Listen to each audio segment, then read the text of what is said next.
ចរាយជីវិតមានន័យវិជ្ជមានជីក្បាលបីជាមិនកាន់តែក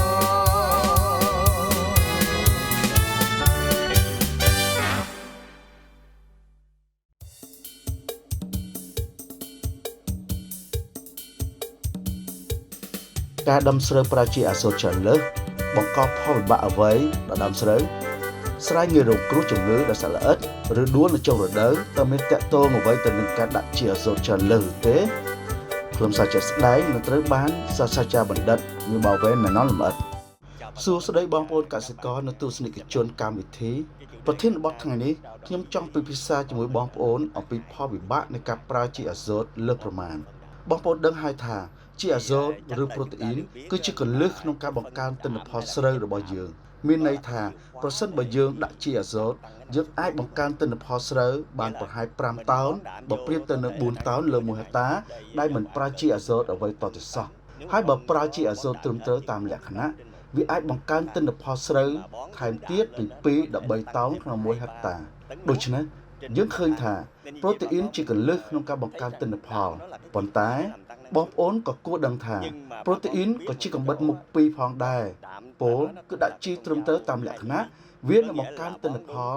ប៉ុន្តែប្រសិនបើប្រើលើសកម្រិតវានឹងជះផលវិបាកដល់ដំណាំស្រូវរបស់យើង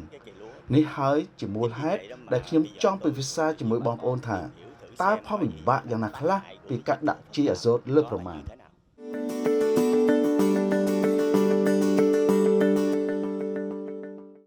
ទី1ការលើសជីអាសូតនឹងធ្វើឲ្យស្លឹកស្រូវវែងទន់ខ្សោយនឹងធ្លាក់សំយ៉ងចុះក្របលើគ្នារបៀសសណ្ដោះភួយដូច្នេះផលវិបាកដំបូងគឺវាកាត់បន្ថយភាពសំយោករស្មីនៃស្លឹកអ្វីទៅដែលហៅថាសំយោករស្មីស្លឹកស្រូវត្រូវហាលនៅក្រោមរស្មីព្រះអាទិត្យដើម្បីសំយោគជាប្រភពសារធាតុដែលហៅថាសារធាតុចិញ្ចឹមនៃម្សៅដែលនឹងបង្កើតជាង 90% នៃរាងកាយរបស់ដើមស្រូវ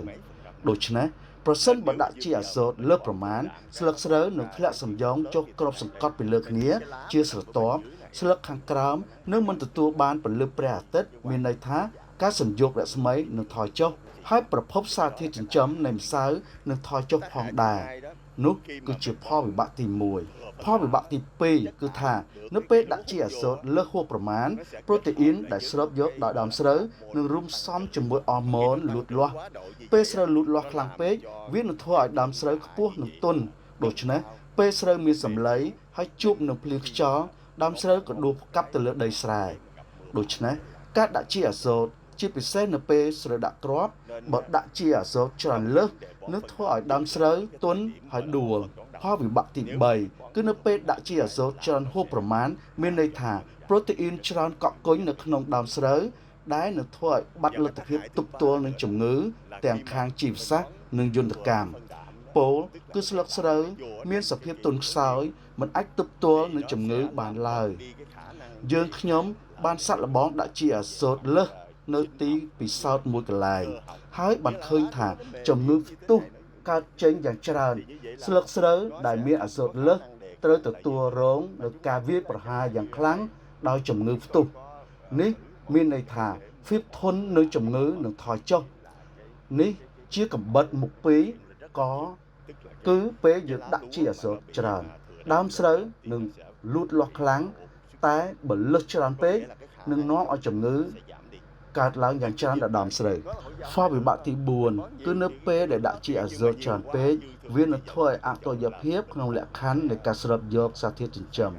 បងប្អូនតែងទទួលបានការណែនាំឲ្យមានតុល្យភាពក្នុងការដាក់ជីអាសូតគឺជាគន្លឹះក្នុងការបង្កើនទិន្នផលប៉ុន្តែជីអាសូតច្រើនលើសពេកនឹងធ្វើឲ្យបាត់តុល្យភាពនៃសារធាតុចិញ្ចឹមផ្សេងៗទៀតព្រោះដើមស្រូវត្រូវការសារធាតុចិញ្ចឹមដល់ទៅ13មុខដើម្បីលូតលាស់ប្រសិនបើអាសូតច្រើនពេកវានឹងរារាំងដើមស្រូវពីការស្រូបយកសារធាតុមួយចំនួនផ្សេងៗទៀតដូចជាប៉ូតាស្យូម ហ្វូស្វ័រ កាល់ស្យូម ម៉ាញ៉េស្យូមហើយនឹងជះឥទ្ធិពលដល់ការលូតលាស់របស់ដើមស្រូវដោយកូនក្មេងម្នាក់យើងគិតថាឲ្យគាត់ញ៉ាំតែសាច់មួយមុខប៉ុណ្ណោះដើម្បីឆាប់លូតធំធាត់ប៉ុន្តែបើញ៉ាំតែសាច់កូនក្មេងនោះនឹងកើតជំងឺជាច្រើនជាងមិនខាននេះគឺដោយសារតែអតុល្យភាពក្នុងដំណើរការស្រូបយកសារធាតុចិញ្ចឹមហើយផលវិបាកចុងក្រោយគឺខាត់បងលុយរបស់បងប្អូន ព្រោះការចំណាយលុយដើម្បីផ្ដល់ប្រូតេអ៊ីនច្រើនដល់ដើមស្រូវក្នុងបំណងសង្ឃឹមថាដើមស្រូវស្រូបយកប្រូតេអ៊ីនច្រើននិងបង្កើនទិន្នផលប៉ុន្តែផ្ទុយទៅវិញការខាត់បង់ច្រើននាំឲ្យដើមស្រូវទទួលរងនូវផលវិបាកដោយរៀបរាប់ខាងលើដែលធ្វើឲ្យទិន្នផលថយចុះនោះហើយជាមូលហេតុដែលយើងខ្ញុំណែនាំឲ្យបងប្អូនត្រូវមានវិធានការពិនិត្យវិនិច្ឆ័យឲ្យបានច្បាស់លាស់ពីដើមស្រូវដីស្រែដាំដុះហើយនឹងតាមរដូវដាំដុះនីមួយៗដើម្បីវាយតម្លៃឲ្យត្រឹមត្រូវដើម្បីដាក់ជីឲ្យសមស្របទៅនឹងបរិមាណជីអាសូតដែលចាំបាច់ខ្ញុំសង្ឃឹមថាក្នុងកម្មវិធីបន្ទាប់យើងខ្ញុំនឹងមានការពិភាក្សាជាមួយបងប្អូនអំពីការពិនិត្យវិនិច្ឆ័យចំពោះដំណាំស្រូវក៏ដូចជាស្ថានភាពអាហារូបត្ថម្ភដីស្រែនិងអាកាសធាតុដើម្បីឲ្យយើងមានវិធីដាក់ជីអាសូតសមស្រប